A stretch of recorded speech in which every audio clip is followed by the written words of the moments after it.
И снова всем здравствуйте!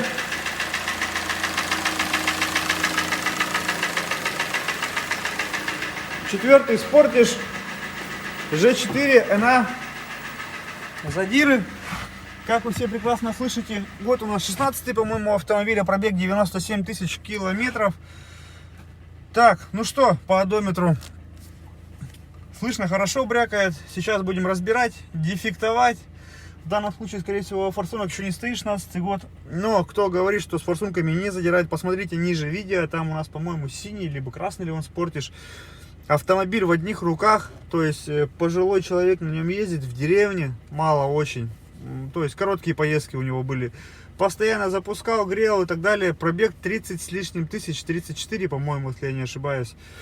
Уже точно не помню. С форсунками. 18 год у автомобиля задрало. Второй или четвертый цилиндр. По-моему, второй цилиндр у него задрало. То же самое. Такие же задиры. Посмотрите, чтобы не кричать, что вот с форсунками не задирает. Задирает.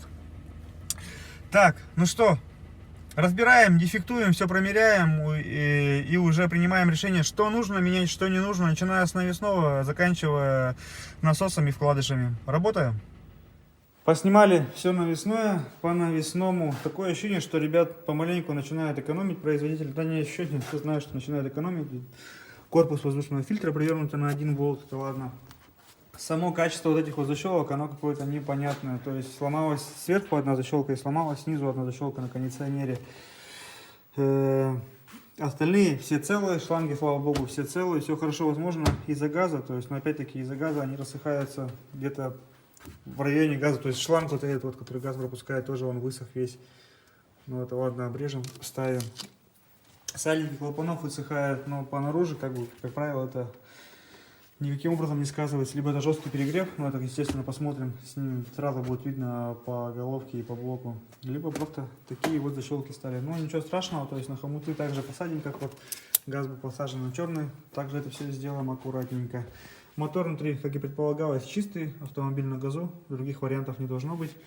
Катализатор, как я понимаю, недавно удалили там, без слез не взглянешь, конечно, вырезали. Ладно, вырезали лючок снизу, но потом, как его заварили, это какой-то большой мастер, видать, варил. Неаккуратно, очень неаккуратно. Цепь вообще не вытянута, натяжитель не вышел, натянута. Поэтому мы ее, конечно, трогать не будем. Посмотрим башмаки, натяжитель будем менять, ставить нормальный. Ну и вообще, в принципе, в данных моторах вот этот натяжитель, это вещь одноразовая. Его раз выщелкнули, все, потом можете выкидывать и новый обязательно ставить при любой манипуляции с ним. Мотор, в принципе, весь сухой со всех сторон, нигде ничего не бежало, не мокрило. Это радует, отмывать будет легче, что внутри, что снаружи. Сейчас убираем ГРМ, распредвалы, смотрим на цилиндры, достаем ГБЦ. Ребят, ГБЦ у нас снято. Так, вот так выглядит у нас 4-й цилиндр. В данном случае он больше всех пострадал. Дай бог, росточка выйдет. Ну, конечно же, это опять-таки, говорю, все в станке будет видно. Но будем надеяться на лучшее. Так. Тут, в принципе, все понятно. Сейчас достаем блок. Осталось у нас раз, два, три болта крепления. Достаем блок, разбираем, смотрим на коленвал. И смотрим на, естественно, разбираем насос, в каком они состоянии. Какие здесь стоят шатунные вкладыши, тоже вопрос, красные или еще вот эти вот непонятного качества. Тоже увидим, стоит, не стоит их менять. Ну, в принципе, пока все. Давайте будем дальше работать. Разобрали полностью мотор. Давайте начнем с блока. Так, 4-й больше всего страданул, 3-й, 2-й, 1-й. Со стороны впуска не так все серьезно, но тоже все это дело есть. Так это выглядит. Ступеньку видно, хорошо видно, да? Надеюсь, что 0,5 все-таки выйдет, гильзовать не придется. Далее попробуем показать вам. Опа, так. Как это сделать-то? Как это сделать, чтобы видно было вам, что тут конкретно. Ребята, сейчас попробую одной рукой, а другой не получается. Ну-ка, если вот так, высоты фонарика не хватает, так хватит. Видно, да? Офигенный прогиб. Соток 6. Я даже не стал мерить. 6-7 соток точно есть.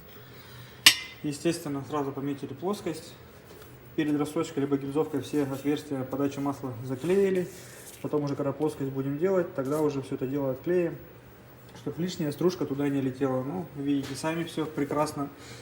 Это опять-таки благодаря все газу.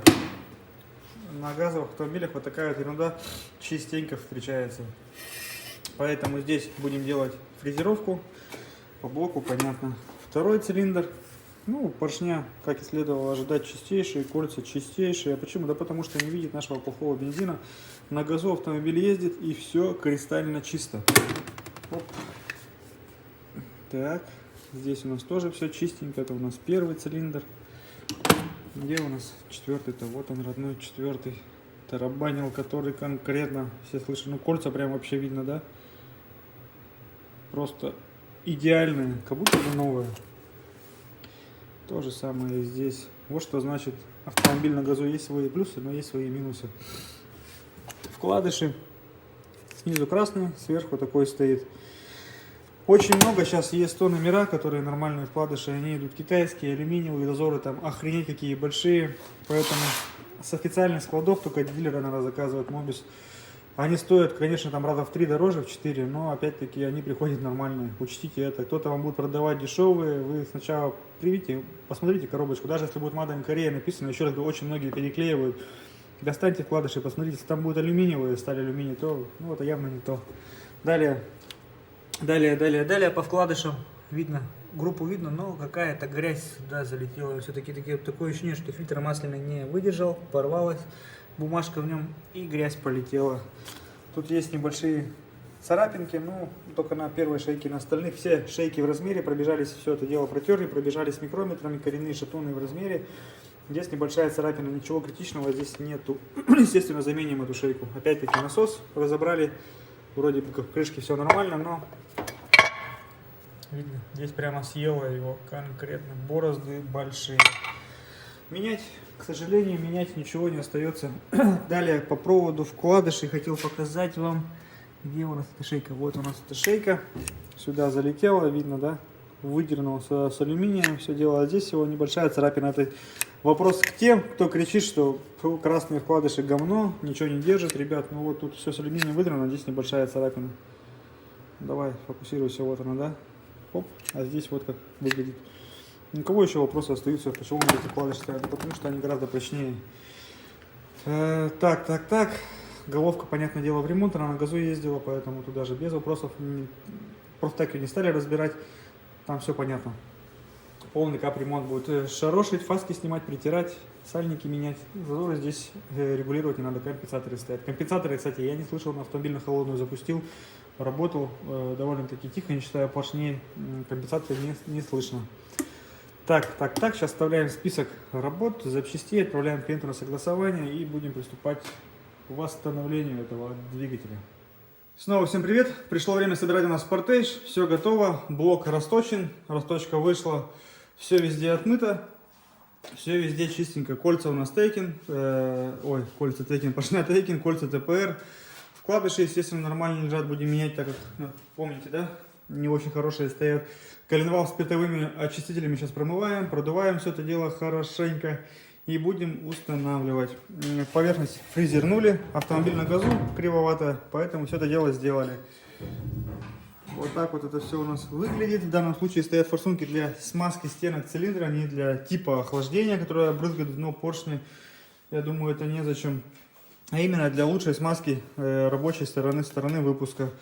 По поводу форсунок, еще раз говорю, это чисто решение каждого владельца автомобиля. Кто хочет, кто не хочет ставить. До этого на этой неделе у нас 35-й был КД, он не захотел ставить, уехал, все нормально. А X35 другой поставили, то есть это не проблема, это недолго и не сильно затратно. Так, что нам потребуется сейчас? Вкладыши есть. По поршням у нас 4-5 соток зазора. В кольцах 2,5-3 десятки зазора обязательно делаем. Потребуется колечко уплотнительное и задний коренной сальник новый, естественно же. Ну и в принципе все. Давайте меньше слов, больше дела. Будем укладывать коленвал, запрессовывать поршневую. Предварительно обязательно промерим зазоры на кольцах. Работаем. Ребят, блок у нас собран и готов к установке. Все, естественно, крутится одной рукой. нигде ничего не закусывает, только ширканье колец слышно. Первый, четвертый вверх вывели, маленечко поршня вниз опустили, чтобы клапана, дабы чего не достали. По зазорам верхние компрессионные маленечко подровняли, маслосъемные маленечко подровняли, зазора практически не было, там десятка 15 соток, поэтому это очень мало, естественно, увеличили, дабы не задрало. Ну а так, в принципе, все. Сейчас ставим пластину для автомата и все это дело монтируем на автомобиль. То, что нам потребовалось для сборки: растворитель, мобиловская смазка, масло, герметик, ну и в принципе чистая тряпка. Вот и все, чтобы все это хорошо обезжирить. Ни пылинки, ни соринки, чтобы главное не было в цилиндрах, это очень важно. Многие умники лезут своими эндоскопами, понакупают и думают, все, теперь диагносты от Бога. Лезут своими эндоскопами в цилиндры, смотрят царапины, задиры. На машине 500 километров пробега. Ребят, это не задир, это именно пыль при сборке. Пыль во впускном коллекторе, песок вот это попадает и начинает шоркнуло.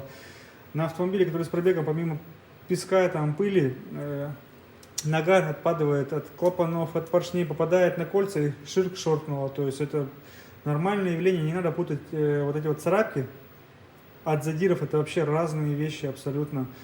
А некоторые люди приходят там, чуть ли не в новую машину, в салоны, залазят, все, говорят, у вас машина с задирами, брать не будем. Ну, это такая тупость, это прям вообще верх тупости, я бы сказал. Ну да ладно. Так, ну в принципе все, давайте будем продолжать работу, покажем вам ГБЦ. ГБЦ тоже подверглась полному капремонту. Блок стоит на автомобиле, поверхность обезжирили, трубку прокинули, пластины направления антифриза стоят на месте.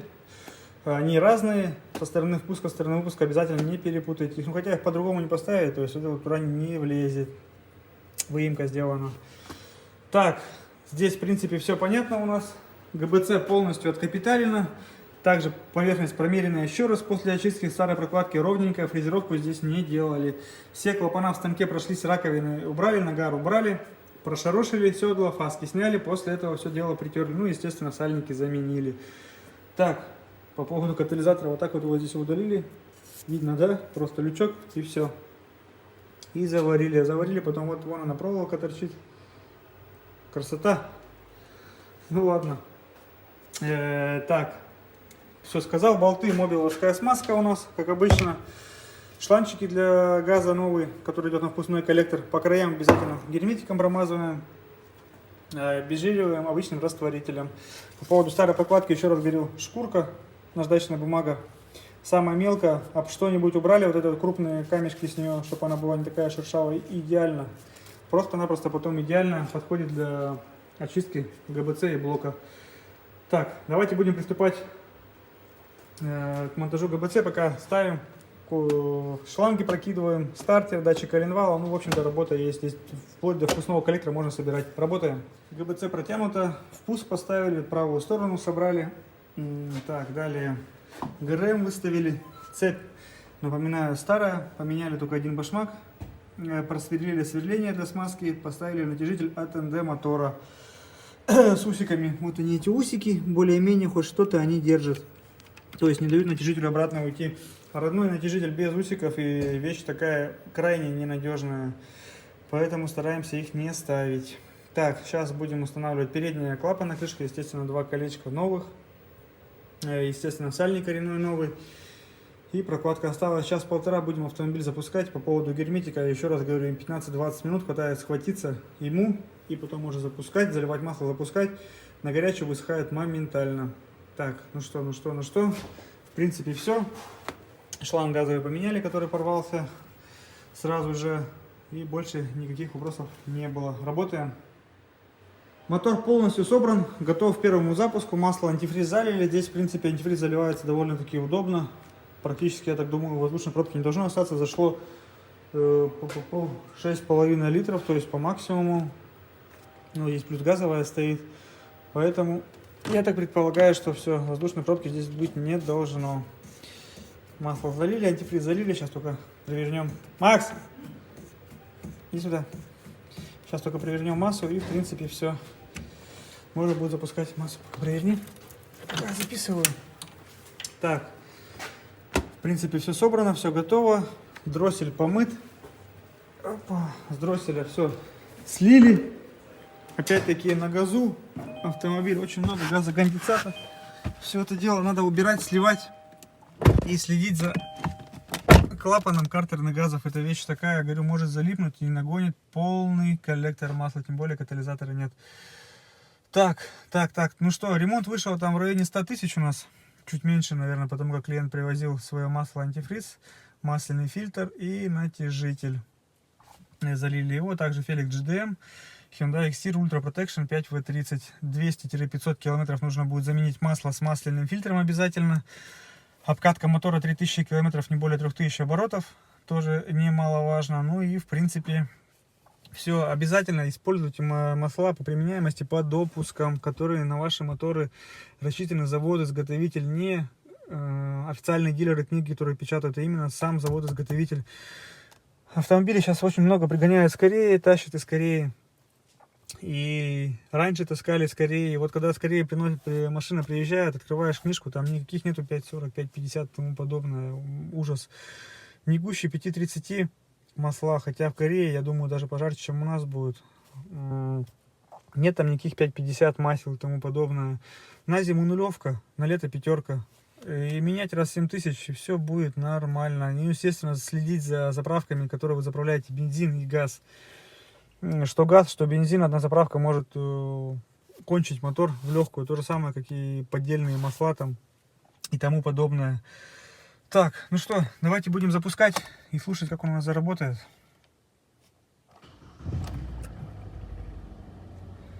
Запустился. Работает ровненько.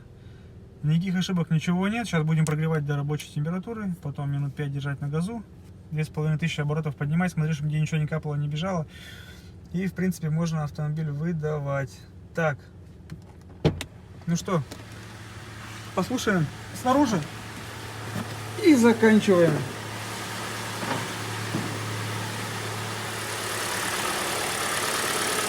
Работает ровненько, работает тихо. Это самое главное, цену сказал, пробег видели, год говорил. На этом, я думаю, можно заканчивать. До новых встреч, до свидания.